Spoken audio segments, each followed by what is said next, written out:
Welcome to the Silver Mature WomanPreneur Podcast, a podcast for and by women over 50, providing faith-building strategies for female entrepreneurs looking to achieve higher levels of productivity, capacity, and growth, where we strive to focus on God's agenda while building our businesses to serve our community with excellence.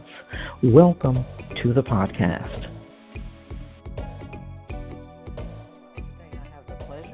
Katryna Johnson on the show. We actually met about 5 years ago in Charleston while at a networking event. I worked with her in managing one of her pop-up locations, and she's also supported me in my business endeavors. She comes with a plethora of experience. She helps women in business learn, connect, grow, and prosper through training, coaching, events, mastermind groups, and support. And she helps them figure out how to go from where they are now to where they want to be. Welcome to the show, Katryna. Your networking event is how we met, and It was just like an instant connection. I think we did like a little video or something like that, and it was just, yeah. So, I think so. So how in the world have you been? I have been fabulous. I have to say that I am incredibly lucky that I really, everything is going well. And I pivoted successfully through the pandemic, and actually it ended up, being that blessing in disguise. Who knew? I mean, that's a great place to start because a lot of people, you have a segment of people who have no idea how to pivot their business because they've been doing it a certain way for so long. So what are some things that you did during the pandemic that, helped you to pivot successfully? Well, I was doing a lot of in-person events. Yep. I had like in-person mastermind groups, and I was doing like a training class, in a classroom every Friday kind of thing. And suddenly you can't leave the house. Well, you got to get on Zoom, right? Yeah. And so you've got to create and figure out how to communicate through electronics versus in person. Yeah. Right? And I had a lot of community members who were very hesitant about Zoom and digital online. I kept hearing that, they just don't learn very well through the computer. It's boring. They get distracted. So it was really, coming up with ways, learning the different kinds of online tools and ways to engage people. Like breakout rooms on Zoom. Oh, my gosh, once I figured out how you can put people into breakout rooms and have smaller, more intimate discussions inside of a bigger discussion, that was great. And people ended up really liking it, right? And people really having kind of fun being able to be one-on-one with people and then, into a bigger group and then go one-on-one again with someone else. People seem to really enjoy it once they got into it. Yeah. So just managing the technology kind of thing. And then the other thing that I kind of did early on was a lot of my trainings. I'm no longer doing in-person classes, but I spent quite a bit of time recording some training. And so I now have quite the library of all kinds of training. I basically, sat in a spare bedroom with a computer and a camera. The lighting, it's not always the best kind of thing, but I recorded me talking to the room, talking to the wall and recording trainings. And, they're all not great, but good information. Yeah. But it's out there, right? And so now I can actually, I actually have 4 or 5 courses, online courses now that, people can download or buy just the course, or they can still become a member of my organization and get access to the training. Yeah. But that freed up so much. Honestly, I can just send people, it's like, you want to know XYZ? You know what? Yeah. I did a 3-hour training on that. Here's the link. Go watch it. Exactly. So it actually became more efficient, Yeah. and I actually started doing more targeted mastermind groups, and that really worked for me. And I could bring in people, since the masterminds were online, I brought in like women from Florida, and women from North Carolina, and women from Indiana, and women from Ohio, kind of thing, in addition to South Carolina. So I got a real mix of businesses in some of my mastermind groups. Wow. Meeting new people and new ideas, and I mean that just really worked. So the pandemic was good for me. It's funny you said that, because I was going to say the same thing for myself, because I don't know about you, but I am really a homebody, okay? And the whole idea of me being able to, it was like I was waiting for that something, not that I was waiting for the pandemic, because I know that, reason to stay home. Yeah. I wanted that reason to stay home, not have to get in traffic, not have to dress up, put on makeup. For me, it was really a blessing in disguise, because I love connecting virtually. And now with the social audio thing, Clubhouse and all that stuff, that's just right up my alley. That's just like my jam. Nice.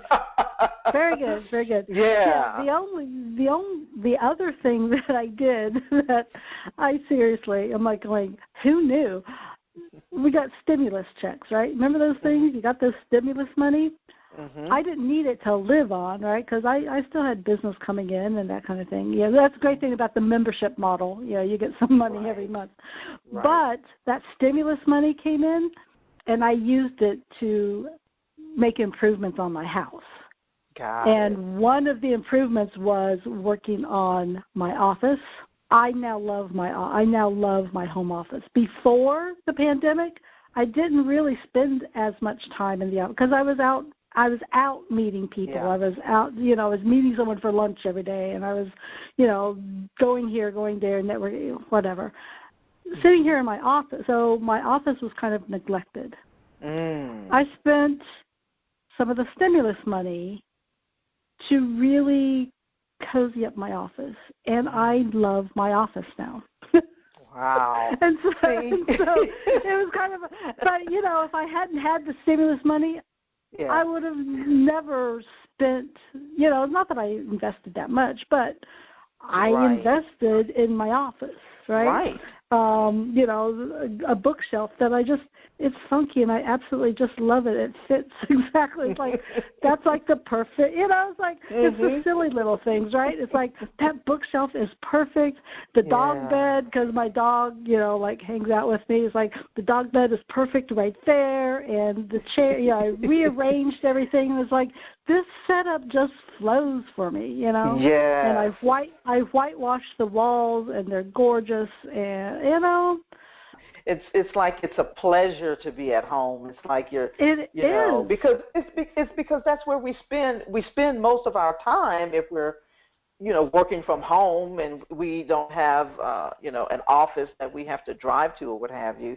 If we're working from home, why not have it be a place where it's a pleasure to be there. It's like I love working in my office. I love the whole feel, the whole vibe of my home office. And so I know exactly what you're talking about. It's like, exactly. Yeah, bought some motivational posters on the wall. Yes. Before I didn't have any of that, right? And now I've got it, and I'm like going, I'm looking at the poster that says, she believed she could, so she did. Yes. And it's like, I look at that every day, and I read it, and, and I've got like this mirror sitting beside me that I could see if I'm smiling or not. It's all these little things that just made such a difference. Did you find that that you became more productive? Because for some people, it was like, I am incredibly more productive. Yes. Just getting rid of commute kinds of things and waiting for other people. Incredibly more productive.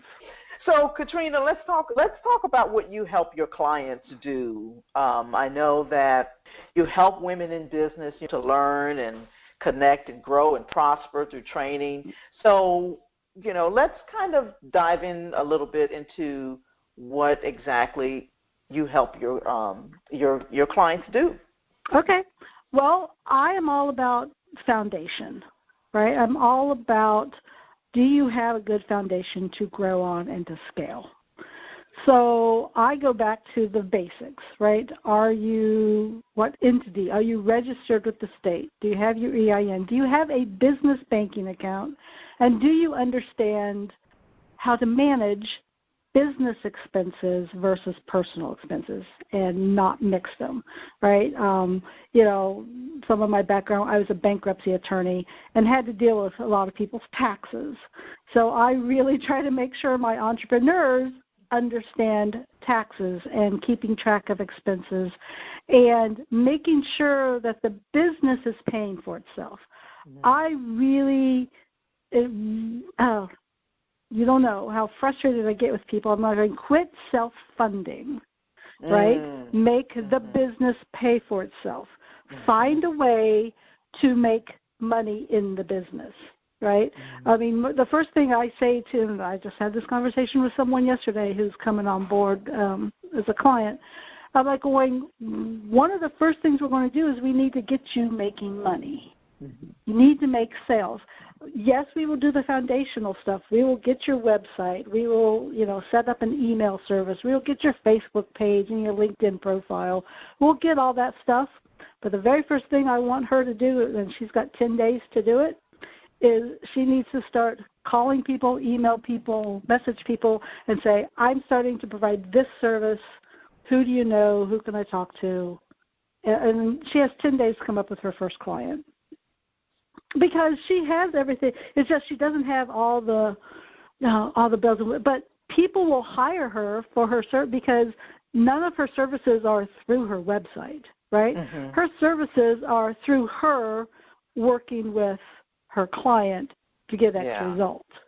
It doesn't matter. I mean, as long as she's got like a PayPal, it doesn't even have to be, you can Cash App. Your first client can send you that first payment via Cash App. Right, doesn't have to go, as long as she has, and she already has like her onboarding forms and, that she already has that stuff.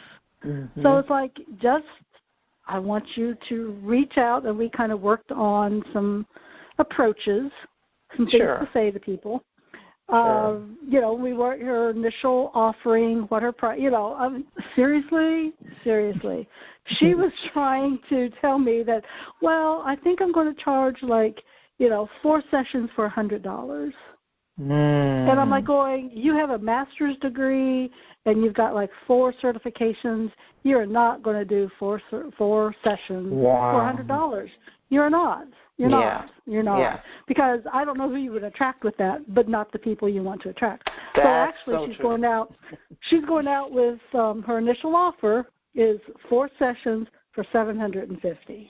Well, exactly. That's where we're going to start. Yeah. And we kind of worked through her money fears. Oh, but no one will pay it. I'm like going, no, really, people will pay it because you are actually going to provide them information. And in 4 sessions, they're going to get information that could change their lives.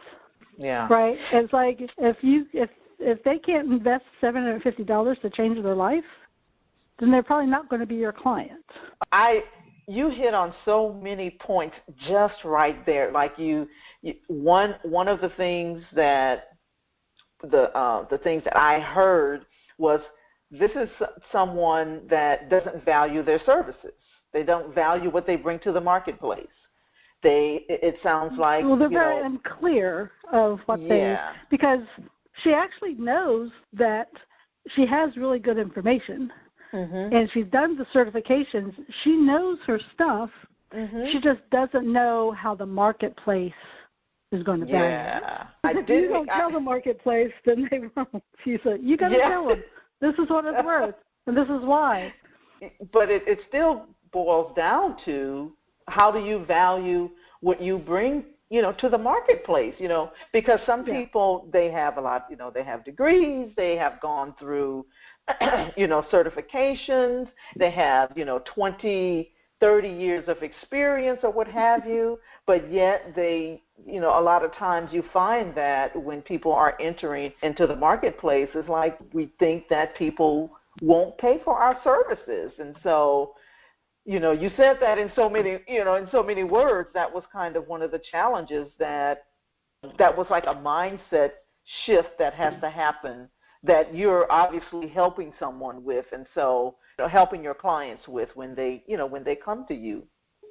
No, absolutely. Yeah. And I find that, everyone, okay, so I say that I do the 4 M's, right? It's marketing, management, mindset, and money. Got it. Right? So those are the 4 M's that, Mirelli stands for. And I have to deal with all 4 of those with every client. Yeah. And that mindset piece, geez. Oh my gosh. Mindset. And it's one of those things that, and I don't even know exactly, well, actually I probably do know how I got started in mindset, but mindset is such a critical piece. Oh my gosh. And being motivated and keep reminding yourself, Mm-hmm. I think it was Zig Ziglar who said, motivation doesn't last, or neither does bathing. That's why you do it every day, kind of thing. Right. I think I have that backwards, but motivation doesn't last, neither does bathing. But it's something that it's got to become a habit, and it's got to be something that you have to keep reminding yourself, because the negative voices, the naysayers in your head, will continue to come out unless you actively say no. Yeah. That's not where I'm going. You know what? I can succeed at this. I can do this. I can be better. You got to continually do that. But there are so many women, and especially the women in this age group that we're talking about. Yeah. They just, it's like, oh my God, they discount their experiences so much. Yeah. It's like, you know what? You've been in a workplace for 30 years, and my guess is that you have been discriminated against, that you have been kind of discounted. Guys have talked over you and around you and haven't taken you at full value. And it's time to, and you survived all of it. Mm-hmm. So, and I say that I want all my clients to own their own economy. That's what I say. So it's like, you know what? You've got to take ownership of your own money, of your own business. Mm-hmm. And if you are the decision maker, if you're the one who owns it, then step forward and say, no, this is how it's going to be. Mm-hmm. And I'm worth it. Do it. Yeah. Don't look to anyone. Anytime they say, I don't mind them asking their husband's advice or whatever, but don't let him make the decision in your business. Yeah. He can have a say. He can have an opinion. That's great, but he doesn't get to make the decision for you. Yeah, unless they're partners or something like that in the business. Well, if they're they're co-owners, then obviously. But for the most part, it's like if it's your business, you don't go and ask him, well, should I do this or this, and you always do what he says, regardless of what you want to do. Yeah. No. Yeah, that is so. No. You were talking about staying motivated and positive. So, what are some things? And I know you talked about your office and the the environment that you've created in your space. What are some other things that keep you motivated and positive? Well, okay. So there's a couple things. One is I am devoted to the Miracle Morning. Hal Elrod. I love, savers, silence, affirmations, visualization. I'm trying to remember. It's like exercise, reading, and scribing, journaling. I love those, and I do try to incorporate them some part of every day. Now, I don't do all of them. At the beginning, maybe I would really focus a lot, but now it's kind of like I do a lot of journaling, do a lot of visualization, prayer. But, I mean, I love the Miracle Morning because it has really, really worked for me. It really does. The other thing is I have kind of a library of motivational videos. And anyone who's been around me very long, they know that, that there's one called Dream. It's a picture, and if you go to YouTube and just put in Will Smith Dream or Les Brown Dream, and it's just a compilation of different motivational movies and Les Brown and Rock Thomas and a couple other people, their speeches. That is like 4 minutes, and if I ever feel I'm getting off track, I'll watch that. And it will get me right back to where I need to be. And I've got one of Marianne Williamson that, again, if I kind of feel a little, you know what? All I need is watch that video of like 3 to 4 minutes, and then suddenly I'm in my living room, like shouting at the world, going, "I'm going to win!" Yes, yes. But I do read, right? I've always got a couple books going. Matter of fact, if you went out into my living room right now, you would see that this morning I was reading Think and Grow Rich, which I try to read at least once a year. So that's out there. I just got The High Five Habit from Mel Robbins. Yeah, I've been the last, I don't know, I'm going to say 4 or 5 months, I've just loved every single thing that Mel Robbins has done. Yeah, the 5-second rule, the original one. But when she finished this book, this High Five Habit, I don't know, I subscribed to her newsletter kind of thing. And I subscribed to her blog. I guess that's where it started. And it was like every single, 2 or 3, she doesn't post like every day, right? So she posts like maybe once a week. And it was like, the message just hit me. And then like the next week, that message hit me. And then the next week, and it was just like going, oh my God, every single thing. And it's been for like 3 or 4 months now. It's like she 100% resonates with what I need. Yeah. And so I've been a big Mel Robbins lately. It's just like I'm reading everything Mel Robbins. Yeah, I think I went to a Brene Brown thing a couple of years ago. Yeah. And now I'm in a Mel Robbins. It's just like everything that she's doing and saying and speak is like that is the truth for me. So that's kind of how I keep it. And the other thing is because I've got clients that I got to work with, I've got to make sure that I'm straight and motivated and happy to feed into them. So that kind of keeps me on track. Is like, well, I can't really have a conversation with them when I'm in a deep funk kind of thing, because I've got to lead them, or I've got to be like the demonstration for them on how to approach things. So that that's kind of like that other motivation is like, well, I have people quote unquote relying on me that I don't want to let them down. It's funny you said that, because as you were saying that, I thought, it's like I can't come to a coaching session or a mentoring session or whatever, and I am trying to show them, where to go, and I haven't been there myself. Right. What do you consider your greatest success so far? Oh, I mean, honestly, my greatest success, honestly, was coming to the realization that I'm in control of my life and I can make myself happy and make money, and no one else is going to do it for me. That was like the biggest thing. But I've had a couple client successes that are just kind of mind-blowing, honestly. I had one young lady, she joined my a mastermind group, one of my, paid masterminds, and she told me, I send them a business assessment at the beginning, and she wrote on there, she's like going, you are kind of like my last stop. She goes, I am going to, if I can't figure this out, I'm closing my business. Now, she's been in business for like 5 years and was just really struggling. And, we had her set a goal. Her first goal was she wanted to make $5,000 a month. Well, she made that goal on like day 62,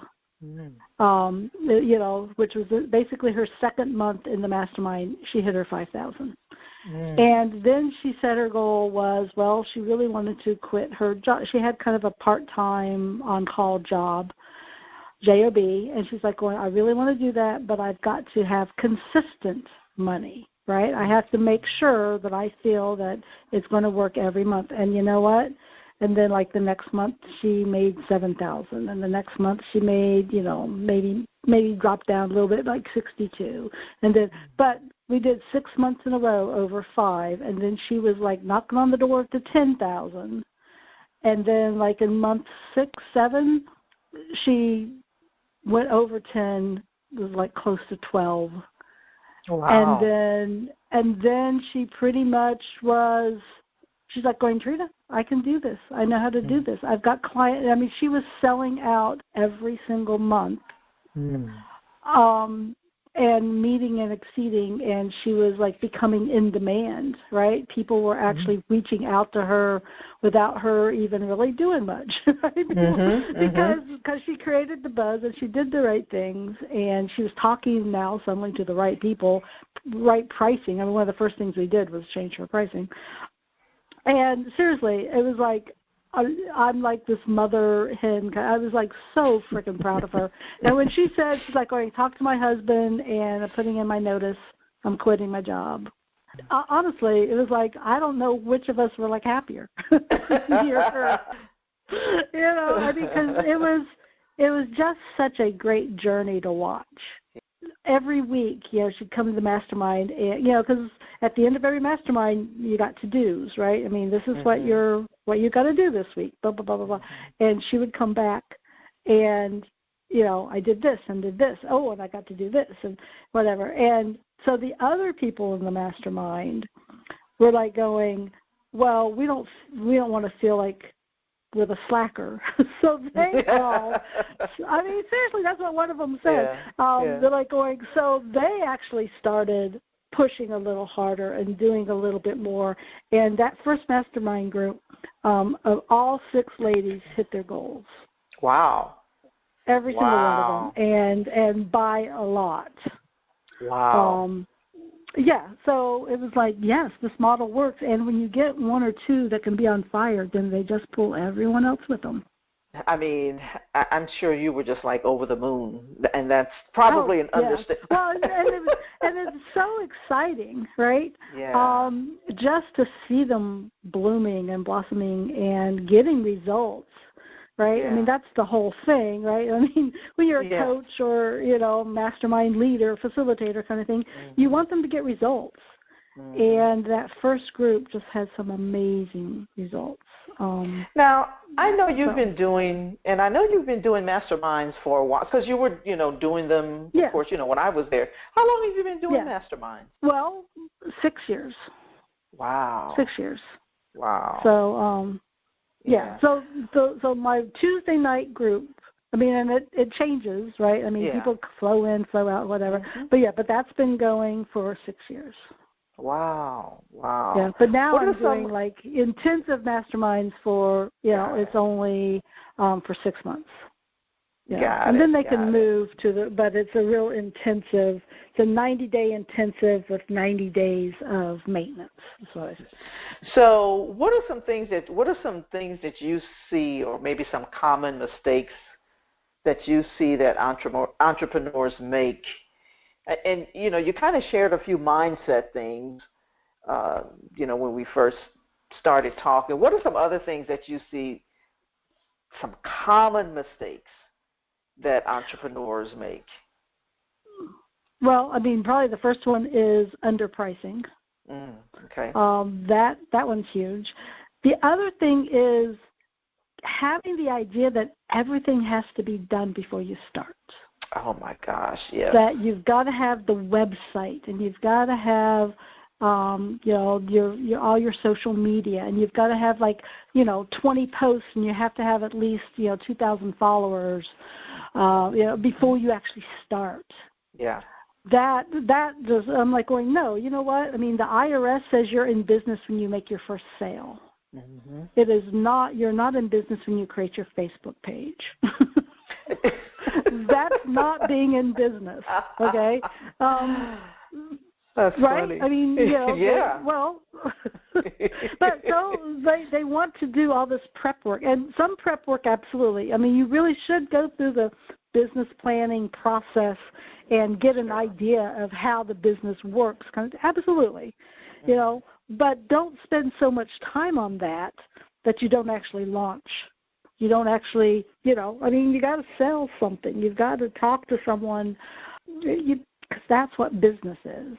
Yeah. So that's a big one. Is they take too long to get ready. Yeah. You know, because then they like get scared. It's like failure to launch. It's like, no, just dive in. You know. Yeah. Like it's funny because you talk about the first mastermind. So I'll just tell you a quick little story.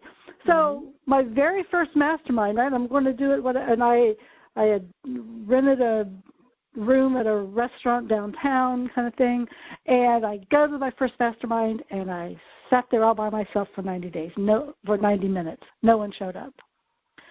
Okay, you know, but I did what I did. You know, I was there. All right, so I'm still promoting it. So second week, again, no one showed up. Third week, I went and picked up a friend and drove her with me so that the two of us could mastermind, right? Right. Week 4, I went by myself because someone said that they were coming. And I went, and they didn't show up, and it was like 20 minutes late. So I left, and I had just got out of the parking lot, and the phone rings, and it's the restaurant going, hey, there's someone here looking for you. Turn back around, talk to them. And then by week 5, I think I had like 3 people. And maybe 10 weeks in, I had like a group of like 8 or 10. You know, and I've had as many as 25 and 30, right, at a time. But, you know, most of the time it's like that 8 to 10 people. But it took a couple times, and it took me being embarrassed, sitting by myself, feeling lonely. But I just said, I know this is going to work. I know if people would just do it, they'd get value out of it. Yes. And, you know, and I had to believe it for myself.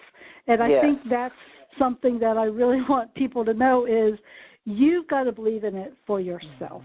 And I mean, you will figure out a way to get it introduced to the marketplace. But sometimes it takes some time.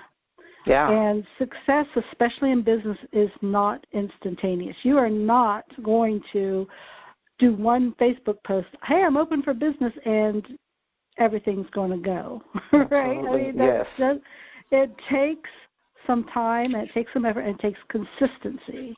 Yeah. And you cannot give up. You just can't. You've got to be persistent. Yeah. You can I totally agree. But you just got to always be trying something. Yeah, I so agree with everything you said. Even when I was there and starting my group, you know, it was same thing. There wasn't, I don't remember how many like the first time, you know, but it took a while, you know, for people to start seeing it. You know, I had put the event on Eventbrite, and people, you know, started seeing it and things like that. And after a while, you know, I had consistent people coming. Yeah. If I thought I didn't want to be there, it was like I would get a message. Are we having our meeting today? You know. Right. So I totally agree. Are we ever too old to start something new? What do you think? No, never. Yeah. Never. Yeah. Oh, never. Are you kidding? And you know, there's all kinds of, you know, studies out there, and, you know, case studies that people like started great things in their 60s and 70s. You know, as long as you are mentally able, absolutely. Yeah. And I think in today's world there are so many options, and there's so many things to learn. Right? I mean, seriously, technology, and who knows where things are going, right? Absolutely. But you can always learn it. Mm-hmm.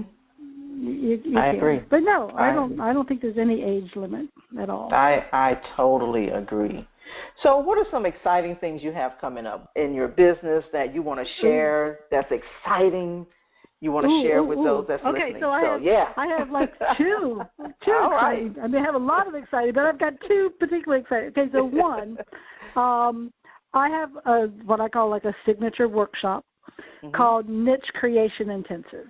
Oh. And it is 3 days, we're going to make it like 3.5 days, where we really dive into niche creation. Like, how do you carve out your unique place in the marketplace? And then not only do we define how you are unique, but then we work for like 2 days on creating your messaging. And then make sure that you're consistent, like on social media and your website and Google My Business, and that you have consistent messaging and you're resonating with the right people who your ideal clients are. So niche creation is coming up, and we're going to take it on the road from Charleston. We're taking it down to Savannah, Georgia. Oh. And we're going to be there March 3rd through 6th of 2022. Okay. Okay. So, yeah, so that's exciting. Yeah, so niche creation's coming up in March, and then next June 24th and 25th, I'm bringing back my annual conference, which is called Marie Talks. So Marie Talks is, fashioned after 10. Now, you've attended the Marie Talks, I believe. I have, yes. Yeah, so Marie Talks will be happening June 24th and 25th, and it's now a 2-day conference. Because the last Marie Talks, it was like a TED Talk, right? So TED Talks is just speaker activity, speaker activity, which is great. But people were saying that they wanted more hands-on. They would like more like of a workshop. They wanted vendors. Yeah, because I was like I didn't have vendors at the old version of Marie Talks because there's no time. That's not good for the vendors, because everyone would be rushed and they don't have time, Yeah. So so now the new Marie Talks is 2 days. So day 1 is vendors and workshops. Got it. So you can go to the vendor hall at your leisure, but I have 3 partners, the I Hope Women's Business Center, the Holistic Chamber of Commerce, and the ABWA are doing workshops. They're in breakout rooms and providing workshops. So you can look at the schedule and go, I want to go to this workshop about resumes and this workshop about, your LinkedIn profile and maybe this. But in between, I'm going to go and visit the vendors and do some shopping and that kind of thing. So that's day 1. And then day 2 is the Marie Talks, which is, motivation, advice, real talk, inspiration, and education. Panel speakers and activities and going to impact people's lives, and, that's awesome. Yeah, what I was going to say was when I was there, now, did you stop having them? I mean, I guess because during the of COVID. Pandemic. Yeah, okay. So I had one scheduled, and, then couldn't do it in person. And, I really struggled with whether I thought I could make it a virtual I really did. I struggled with that. But I finally said, no, you know what? I felt that the power needed to be in person. Yeah, I can definitely see that. And what I was going to say was, when I attended your Marie Talks, it was absolutely amazing. The women, they were so powerful. I was sitting on the front row, and I remember, because I still have pictures that will show up in my Facebook feed. I think I took them, and I was like, man, that was so powerful. Yeah, it was really, really. So I'm glad to hear that you're bringing that back, and I think that's going to be awesome. And anyone that's listening, if they can make it to that. Moving forward in confidence that after January we can meet in person. Now I'll be honest, I'm going to have a mix going forward. I will have more virtual. I'm not moving everything back to in person because I find it very effective online. That hybrid approach. Yeah. Mhm. Yeah, and I totally get that, definitely. So how can people reach you?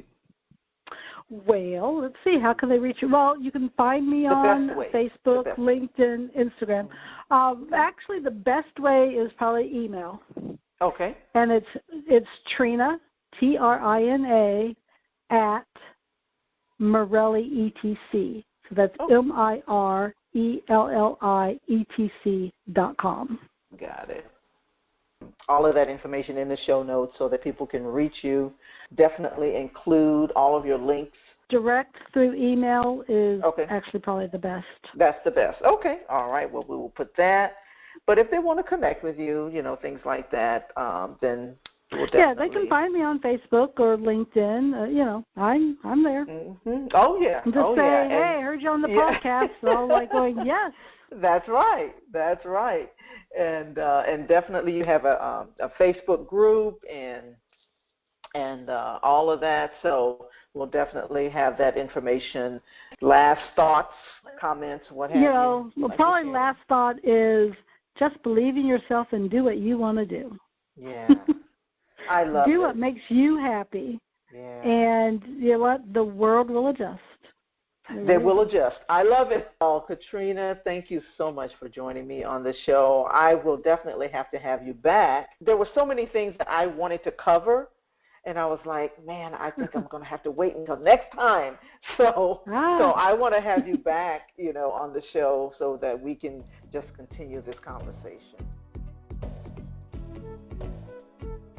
Hi, this is Aldreama Harper, and thank you for listening to the podcast.